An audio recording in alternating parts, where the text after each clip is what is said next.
Bila mana video ini bermanfaat, silahkan teman-teman like dan juga subscribe.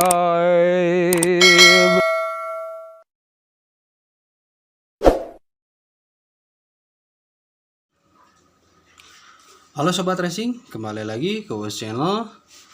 Dan pada kesempatan malam ini, nah ini sudah malam ya teman-teman. Pada kesempatan malam ini saya akan membagikan tutorial cara pengukuran pada area komponen head cylinder aerox ya teman-teman.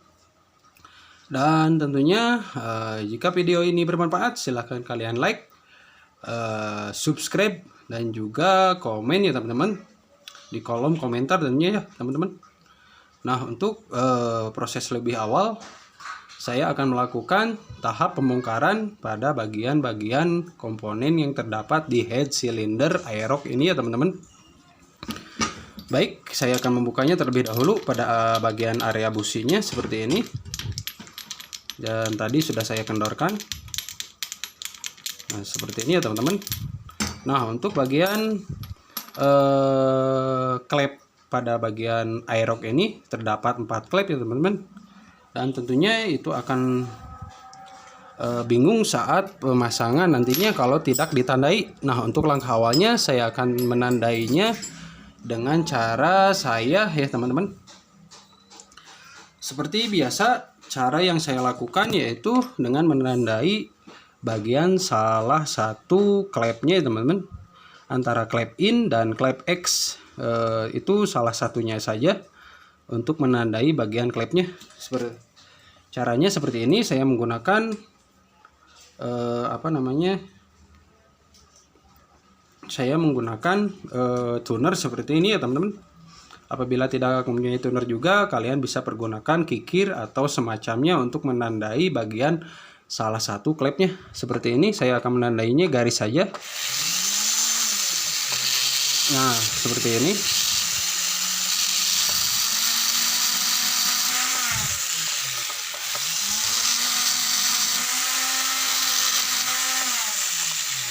Nah, untuk bagian pada head silindernya saya akan tandai juga agar tidak membingungkan pada proses nanti pemasangan setelah proses skir klep atau screw klep ya teman-teman.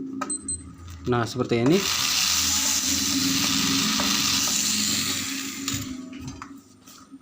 Nah, seperti ini saya menandainya pada bagian klep in dan klep X salah satunya saja, dan juga bagian pada badan head silindernya ya teman-teman, untuk memudahkan nanti proses pemasangan seperti itu.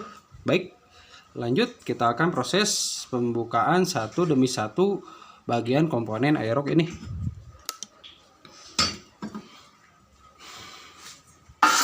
Dan sebelumnya tadi sudah saya longgarkan pada bagian baut-bautnya, dan ini menggunakan baut L4. Nah, seperti ini teman-teman ya. Bisa kalian pergunakan atau bisa kalian saksikan lewat video ini cara yang saya lakukan untuk tahap pengukuran ya teman-teman, untuk mendapatkan data-data awal untuk proses lebih lanjut dalam proses modifikasi bagian area porting dan juga bagian klepnya ya teman-teman. Nah, kita akan terlebih dahulu membuka pada bagian bos pelatuknya seperti ini. Bagian bos pelatuknya kita buka terlebih dahulu. Dan untuk bagian ininya, ini cukup sulit ya teman-teman, karena ada area tertekan untuk bagian pelatuk klep ini. Nah, harus didorong seperti ini. Lalu kita gunakan pakai tang saja teman-teman ya. Untuk bagian klep X-nya seperti ini lebih mudah. Saya fokuskan terlebih dahulu. Nah, seperti itu ya teman-teman. Untuk bagian pelatuk pada klep X-nya itu cukup mudah, dan untuk pelatuk klep in-nya ini harus menggunakan tang ya teman-teman.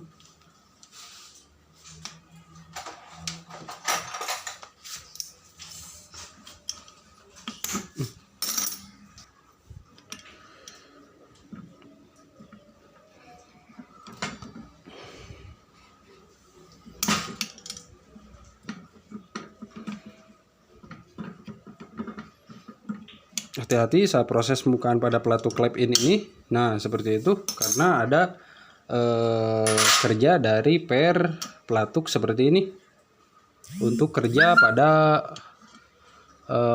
yang dinamakan VVA, variable pulp ya teman-teman, atau pulp variable klep seperti itu. Kerjanya seperti ini teman-teman ya. Nah, pada bagian-bagiannya seperti ini terdapat per dan juga plat dan juga pelatuk untuk menghubungkan pada hubungan RPM tinggi seperti itu. Nah, untuk bagian lokenasnya seperti ini standarnya. Saya akan nanti pengukuran juga. Nah, untuk bagian klepnya saya juga akan membukanya seperti apa. Nah, diperlukan mengganjal pada bagian diameter klepnya seperti ini ya teman-teman. Lalu kita pukul saja menggunakan ini apa, kunci sok. Nah, seperti ini. Ini sudah terbuka ya teman-teman. Dan juga perlu kalian perhatikan pada bagian kuku klepnya itu harus dipasang pada per klepnya itu sendiri agar tidak hilang nantinya. Kalau ini hilang repot nantinya teman-teman. Nah, seperti itu. Lanjut kepada bagian seluruhnya ya teman-teman. Nah, selesai tahap pembukaan pada per klepnya seperti ini. Tinggal kalian gunakan per klepnya untuk mengganjal kuku klepnya ya teman-teman. Nah, untuk bagian klepnya karena tadi saya sudah tandai seperti ini tidak akan membingungkan terhadap proses pemasangan yang nanti akan kita lakukan. Nah, seperti ini kondisinya udah hitam-hitam semua ya teman-teman. Dan itu saya akan bersihkan juga seperti apa. Lanjut kita tahap proses pembersihan pada area permukaan jalur intake dan juga jalur X ya teman-teman, atau jalur knalpot. Dan untuk diperhatikan kembali untuk membuka pada bagian-bagian sensornya teman-teman. Nah, untuk bagian sensor O2-nya yang terdapat di knalpot seperti ini juga perlu kalian buka ya teman-teman, untuk langkah nanti yang saya lakukan untuk bagian modifikasi bagian intake maupun X-nya teman-teman. Nah, seperti ini. Lanjut kita pembersihan awal menggunakan menggunakan kawat kabel kopling atau kawat kabel apapun, yang tujuannya untuk membersihkan kerak yang terdapat pada bagian jalur intake atau jalur bensin dan jalur pembuangan hasil gas bakar ya teman-teman. Nah, tujuan saya membuat video ini yaitu untuk langkah pengukuran bagi teman-teman yang ingin mengetahui ukuran-ukuran dari semua komponen yang terdapat pada head cylinder aerox ini ya teman-teman. Tentunya ini akan memiliki manfaat sendiri untuk tahap lebih lanjut dalam memodifikasi bagian area head cylinder aerox ini ya teman-teman. Untuk itu jangan lupa kalian like, subscribe, and aktifkan loncengnya teman-teman untuk mendapatkan kembali video berikutnya yang saya lakukan. Untuk nanti tahap-tahap perbandingan antara saya akan melakukan juga tahap perubahan pada bagian sehernya, itu akan menggunakan apa untuk meningkatkan kompresinya, saya akan tayangkan juga. Lanjut kita proses pembersihan pada jalur area portingnya teman-teman.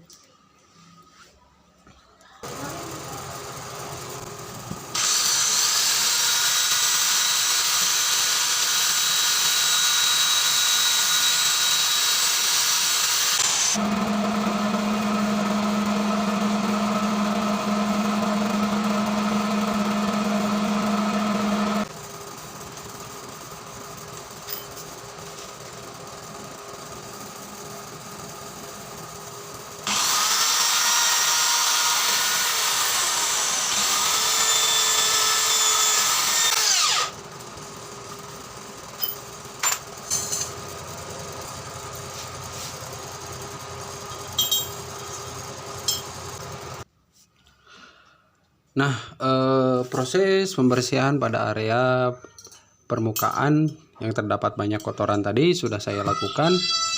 Bagian-bagiannya seperti ini ya teman-teman. Nah, area batang klepnya sudah saya bersihkan semua.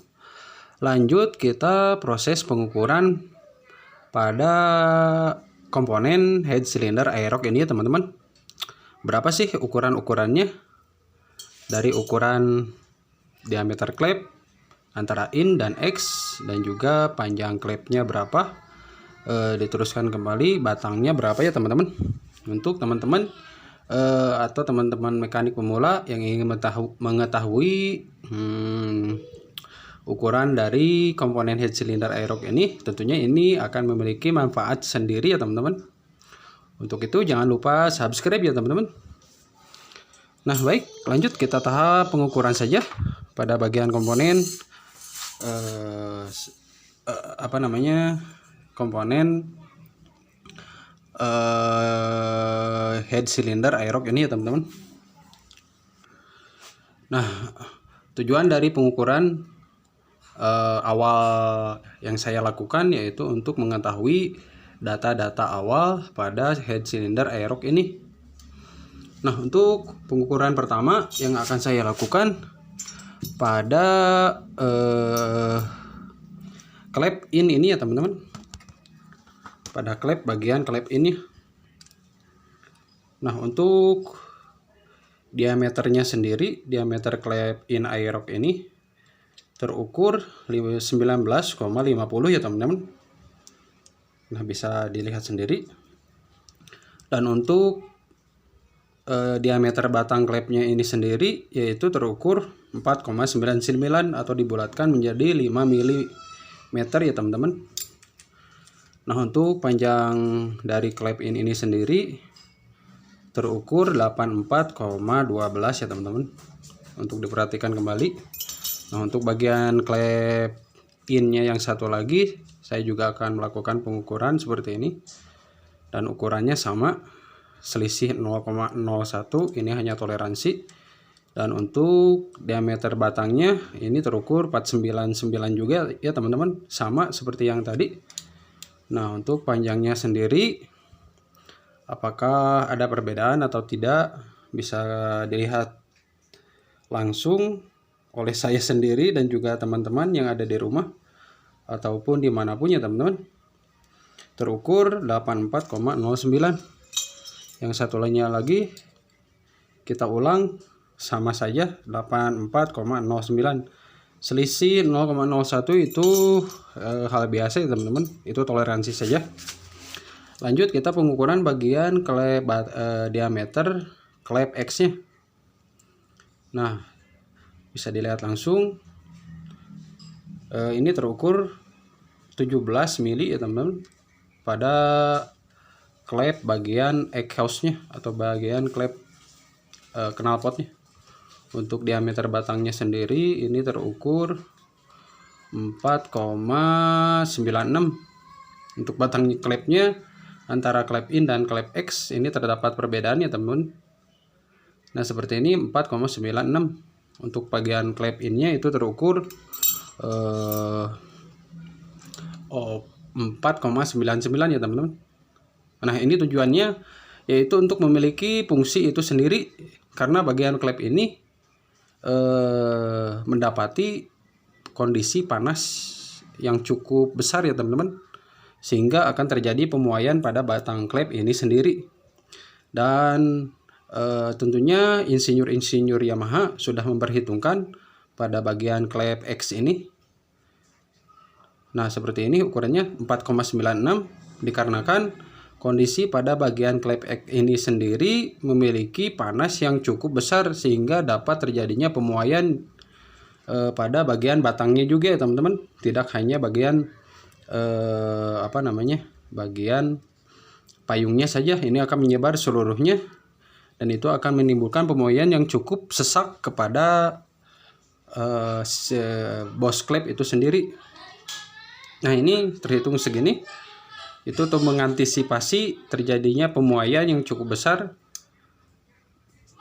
Nah, seperti itu penjelasan dari saya. untuk bagian klep X-nya memiliki batang klepnya yang beda dari batang klep in ya teman-teman. Nah, lanjut kita akan melakukan pengukuran pada bagian berat dari klep itu sendiri. Saya posisikan terlebih dahulu biar angkanya terlihat oleh teman-teman yang ada di rumah. Nah, seperti ini aja ya teman-teman. Nah, untuk bagian klep innya saya melakukan pengukuran untuk beratnya. Berapa sih berat dari klep in Aerox ini? Nah, ini terukur saya fokuskan, nah 17,998 ya teman-teman. Saya turunkan dulu kameranya. Nah, seperti ini. Untuk bagian klep innya terukur 17,98. Dan saya akan melakukan pengukuran kembali pada bagian klep in yang satunya lagi. Nah, ini terukur 17,99. Masih batas toleransi juga. 0,01 antara klep in satu dengan yang satu yang lainnya. Dan untuk klep X-nya juga saya ukur dan terukur menggunakan digital gram ini terukur 16,29. Dan untuk yang satunya lagi apakah 16,29? Nah, ini terdapat perbedaan ya teman-teman. 16,08, kalau yang satunya lagi 16,27. Ini selisihnya cukup jauh ya teman-teman. Nah, untuk bagian klep ini saya akan memodifikasinya di video lanjutan untuk cara bagaimana memodifikasi bagian klep ya teman-teman. Nah, untuk tandanya tidak hilang yang tadi sudah saya lakukan seperti ini. Ini tandanya tidak akan hilang ya teman-teman pada bagian salah satu klepnya. Dan untuk retainernya sendiri saya akan melakukan pengukuran dengan menggunakan digital gram ini. Dan berapa ukurannya untuk mendapatkan kondisi atau data awal sebelum melakukan proses memodifikasi lebih lanjut. Nah, seperti yang kita ketahui pada bagian klep retainer kuku klepnya terukur 15,8. Baik, kita lanjut kepada retainer lanjutnya 15,16. Dan untuk yang lainnya 15,16 juga. Dan juga yang satunya lagi terakhir 15,18 ya teman-teman. Ya teman-teman, nih hasilnya. Nah, begitulah cara pengukuran saya yang saya lakukan sebelum nantinya tahap modifikasi ya teman-teman. Lanjut kita pengukuran pada bagian pelatuknya ya teman-teman. Apakah ini memiliki berat yang cukup berat atau tidak? Mari kita sama-sama melakukannya dengan menyimak pada video ini untuk tahap berikutnya. Nah, seperti ini. Untuk bagian klep X, pelatuk klep X-nya seperti ini. Terukur 92,13 ya teman-teman. Nah, untuk bagian klep in pelatuk klep in-nya ini ada kedua buah pelatuk ya teman-teman. Karena dari teknologi yang digunakan oleh Aerox ini yaitu VVA atau variable valve actualization gitulah seperti itu. VVA pokoknya variable valve gitulah, variable valve. Saya akan melakukan pengukuran juga, salah satunya untuk ini yang bagian penekanan klepnya terukur 80,98. Dan untuk bagian yang actualization gitu seperti itu, saya nyebut actualization. Nah, terukur 52,06 ya teman-teman. Nah, untuk keseluruhan dari berat pada pelatuk klep in ini terukur 13,307 ya teman-teman. Bisa disimak langsung pada video ini cara mengukur pada bagian komponen head cylinder Aerox tentunya ya teman-teman. Nah, untuk tahap pengukuran pada bagian beratnya sudah saya lakukan seperti itu. Dan untuk klep ini tidak perlu diukur ya teman-teman, karena itu harus menggunakan alat ukur sendiri untuk mengetahui beban pada per klep ya teman-teman. Nah, untuk lebih lanjut saya akan melakukan pengukuran pada bagian noken as atau camshaft seperti itu.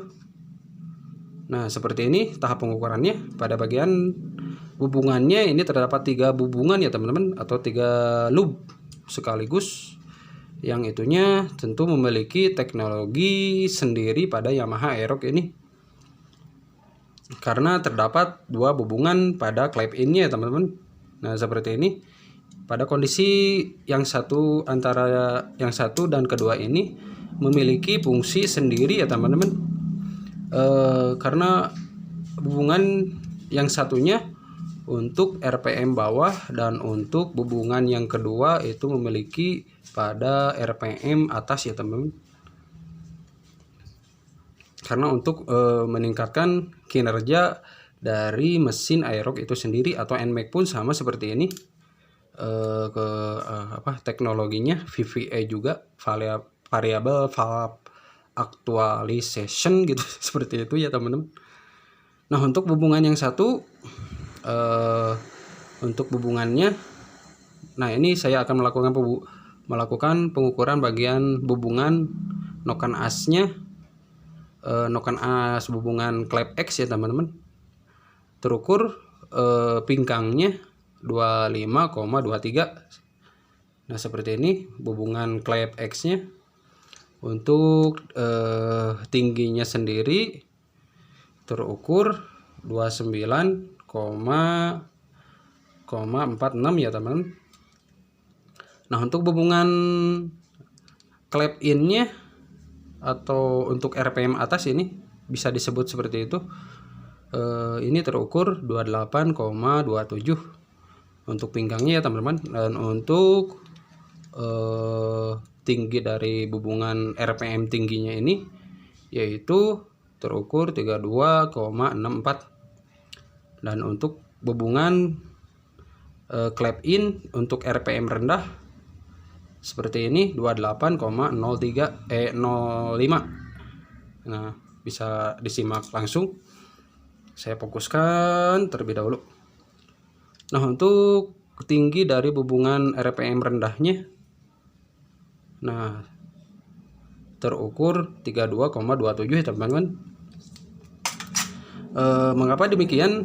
Dibuat tidak sama antara hubungan clap in yang satu dengan yang kedua ini, yaitu untuk meningkatkan akselerasi digunakan yang hubungan ini dulu, dan untuk hubungan yang keduanya ini untuk 5000 RPM ke atas ya teman-teman. Fungsinya seperti itu, dan ini berfungsi pada 5000 RPM ke atas pada hubungan noken as yang terdapat pada Aerox ataupun NMAX ataupun Yamaha yang lainnya yang menggunakan teknologi VVA atau variable valve actualization. Seperti itu penjelasan dari saya. Dan untuk pengukuran bagian portingnya seperti ini yang saya lakukan. Untuk videonya memang agak panjang ya teman-teman.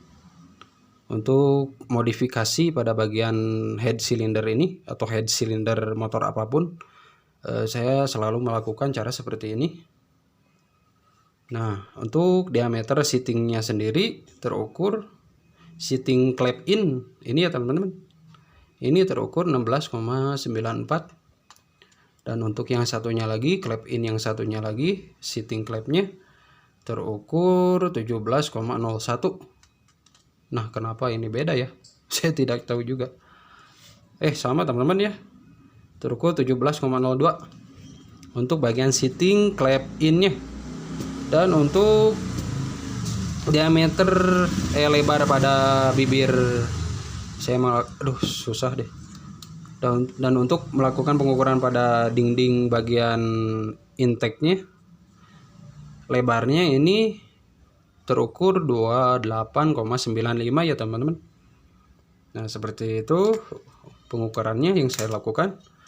Dan untuk tingginya sendiri pada bagian intake ini, intake jalur intake tingginya terukur 19,79. Baik, kita salah satunya lagi kita ukur 19,71 juga ya. Nah, lanjut kita pengukuran pada bagian seating diameter seating klep X nya.